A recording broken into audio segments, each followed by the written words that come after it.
And we are back on the Rodriguez Show, and we have another special guest. He is returning for the first time since last year. Renks, what's up, man? Yo, what's up, guys? What's up, bro? What's up? They can follow you on Instagram at Renks_DJ and at soundtech.oc. Yeah, man, how you been? It's been a minute since you've been on the show. Last year, you didn't do an interview. You did a mix because I was like trying to be artsy and be like, I don't want to do interviews right now. But now we're doing interviews. But thank you for doing that mix, too. That was a dope mix you did a year ago. Oh, thank you. And I appreciate you guys letting me do that because I needed something out there, you know. I'm like so busy and I don't ever just sit down and say like, hey, let me just record a mix. But that did a lot for me, you know, helped me out and people can see what I'm about, you know. Yeah, definitely, and thank you for you're helping us out to record when you were letting us use the space to record the William Cartel episode as well. We did it at one of the warehouses. Yeah, man. Yeah, of course. I'm all about just wanting to help out whenever I can. So you know, whenever you guys want to, you got a new space, so come through. Nice, and we'll talk about that. We'll talk about your new space in Long Beach. We'll talk about how you got into all that. But take me back to the beginning, man. How did you get started even DJing? Oh man, so it was like a Christmas day. And, you know, I've been in the rave scene for a while. And I always like, you know, the music and everything. And I don't know, man. Like, I used to play music as a kid. I had experience playing the saxophone, tuba. Fuck. Oh, shit. Oh, yeah, no, I hated the tuba. But it was only, you know, growing up poor, right? Like you go with whatever the school's available. Yeah. Elementary, I had like all the saxophone. I was like, yeah, I love this. Then I went to junior high school and it's like, yeah, we don't have enough instruments, so you got to play the tuba. So I'm like, oh damn! So it was like not even your choice to play the tuba. Nah, but it is what it is. Like whatever. So, but then you know, I was like always like wanting to do something with music. And for a while there, I got out of it because I was actually in a band when I was younger, when I was like in my 1920s. You know, then I kind of life hit me and I had a job, but I would still go out to festivals. I'd just go out to raves. I'd go to undergrounds, and I'm like, man, I love what those guys are doing up there. Like, I could do that. I could do that. And then one day, like, it just, like I said, it was a Christmas day. Ex-girlfriend of mine had left her old tractor controller, which she never used. She just said, "Oh, my dream too is to use it." And you know that you know how it goes sometimes. It happens. Yeah, it happens. People don't use it. And then one day I just looked at it and I'm like, I wonder if I can learn how to use this thing. And then little by little, you know, I started with the computer using the tractor. I forgot the program, but then after that I got hooked. I'm like, yes, this is what I've been missing in my life. I've been missing like being creative, and then I just I upgraded pretty quickly to a Serato, like this with using Serato, right? Yeah. Serato, the DJing 1000 SRT, and from there, you know, I just started like taking it like a little bit more serious, little by little, and you know, asking serious questions to the people around me. Shout out to Vendero. I don't know if you guys know that he runs Find the Addict. Oh, okay. Yeah. We did a techno and tacos at his place. Well, he did, you know. And then I'm like, hey, dude, you guys can do something at my house too. And we threw a little party. And then just like little by little, it was like, oh, I just need experience playing in front of people. You know, you know how it goes. Like, you got to play in front of all your friends. Got to play in front of them. And you know, ever since then, that's how the ball got rolling. I just didn't stop after that. Was it always going to be like house music, or like what specific genre did you start DJing with? It was house. It was house just because it was the thing I was really into at that time. You know, I'm into trance. Techno's my main thing. But at the moment, I was just like, oh, man, I really like some of these house songs that are coming out here, and you know, people like and at that time it was Chris Lake. You know, all those producers. It was like 2019, at the end of 2019, gotcha. Is when it happened. So that's who was around at that time. You know, the big ones, right? Yeah, that's how everybody starts. You know, and then you start digging deep. Yeah. Like you kind of started exploring more and more. Like, oh, that's the beauty of it. I feel like it's like when you really started, like, you know, you kind of like you find a genre that you may like not know of, and you're like, oh, what is this? And then you start finding certain artists that you like, and you kind of dig deeper and deeper. Yeah. And sometimes you get lucky, and you have friends who just show you amazing. That's always right. And hold on to those guys. You know, hold on to those people that show you new music. It's like the realest thing. They'll show you like, oh, you like that guy? Well, check out this underground artist, you know? Mm-hmm. Yeah. Nice. So then you start DJing. How often do you like, so when you started DJing in public, how was that? Like your first gig where you're like, okay, I have to play a set in front of people? Like when it's in front of your friends, it's not that bad. Yeah. It's not that bad. It's just like, oh yeah, like, and they're supporting. Your friends are always gonna support you. You guys are like vibing out, of course. Always, they're just like, yeah, that's cool. And then you have your next friend who wants to play and everything, and you just support each other. You pull each other up. So yeah. But the first time I actually played in front of people I didn't know, I was nervous. I pretty comfortable like on stage, and as a kid, like I said, I played rehearsals and all that. Yeah, So yeah. I was in a band, but I hadn't done it in such a long time in front of strangers that I forgot what that feeling was like, and I was just like so nervous. I was actually there with the homie Slides. Shout out to him too, miss him. But he's like, hey, they're having open decks here at the afters at the NOS Center. I was Electric Jungle. Shout out Noah King too, because he was like putting out those, and he did the open decks there. Yeah. And I went, and there wasn't we signed up, and there wasn't a whole lot of people.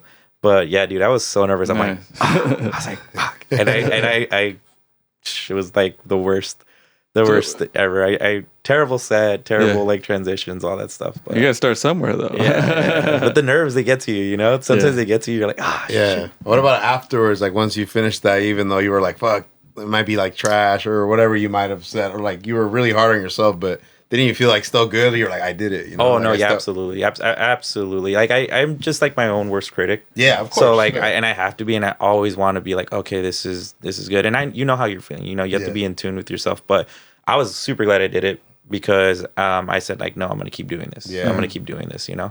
But like I said, if you guys, I'm just my own worst critic. Yeah. Of course. Yeah.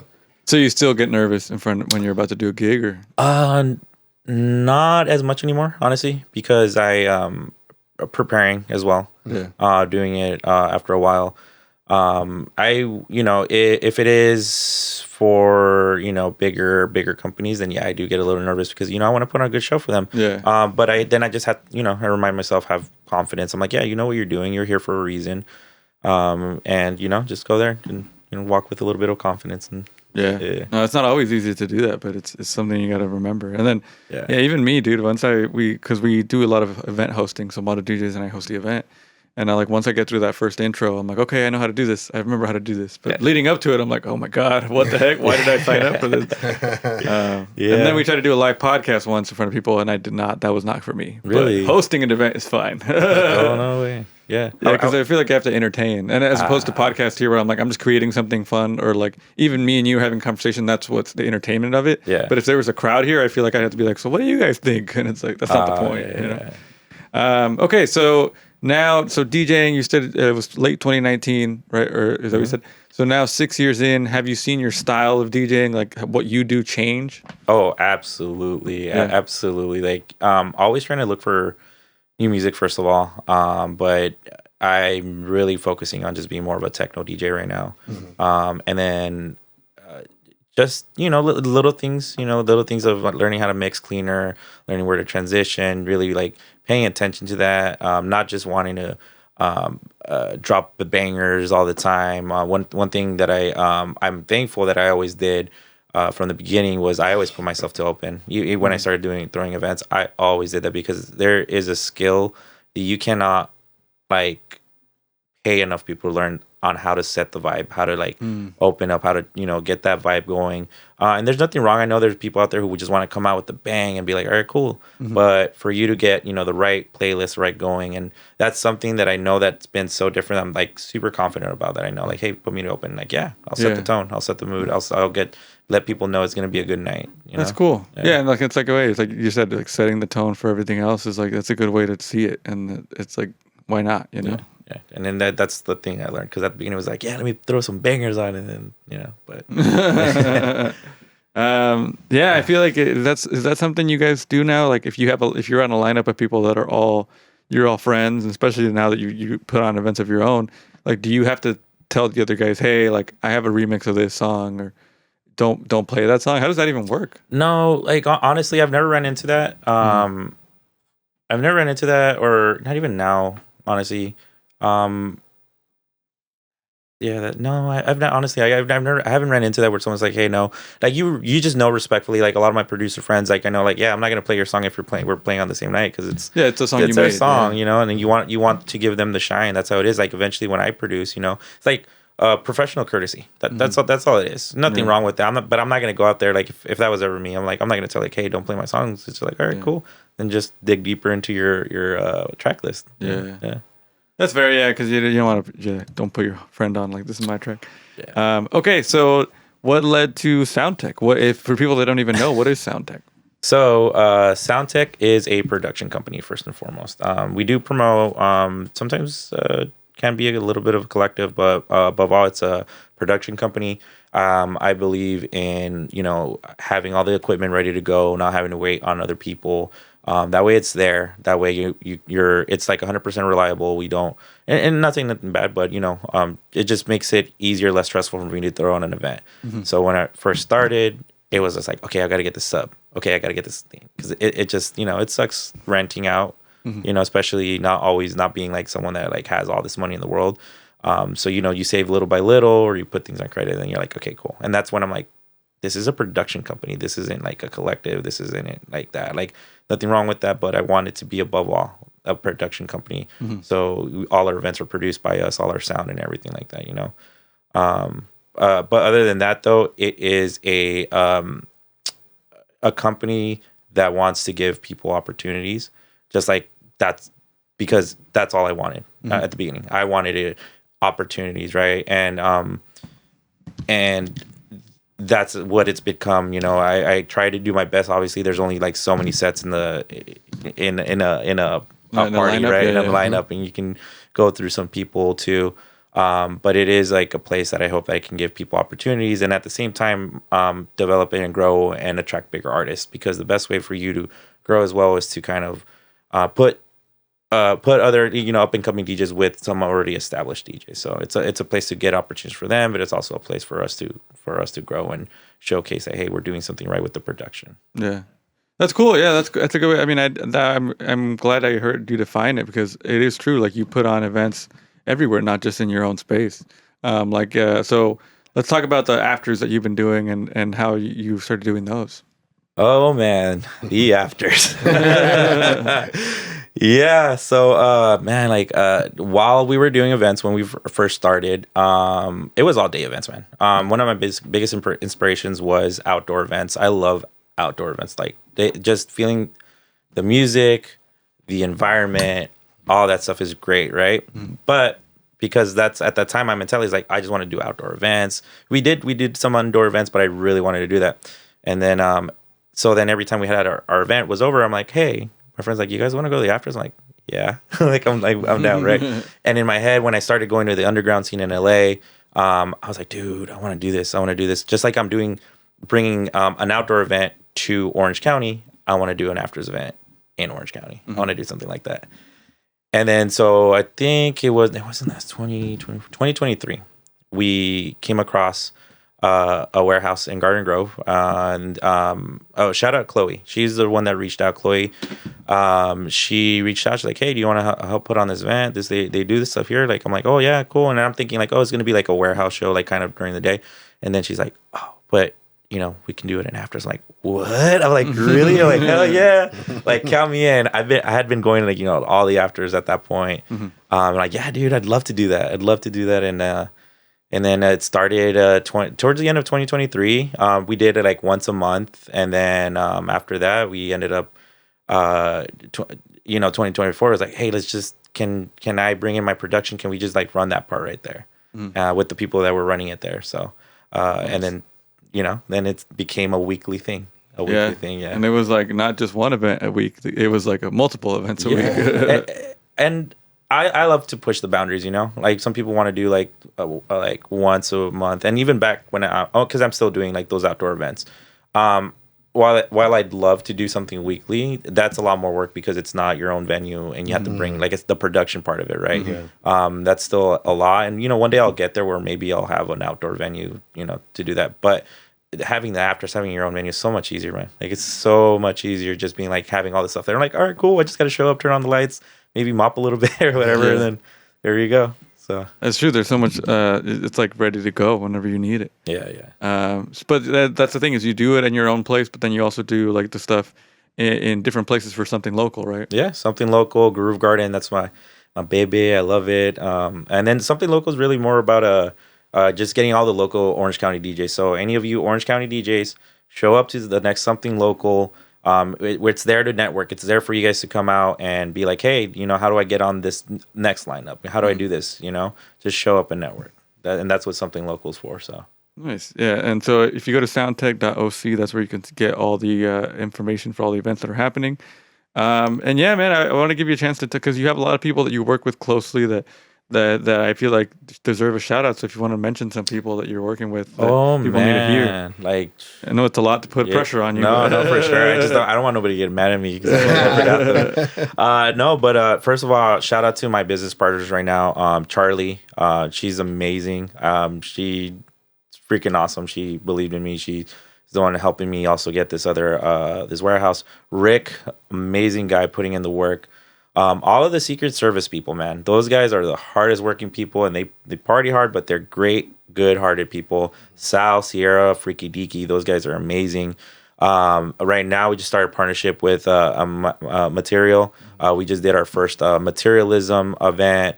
I'm working with some other people. Texie, he's helping out. Like they're Material and Texie, they're helping me push the techno scene out there, and which is something, like I said, like something that really want to work on this year.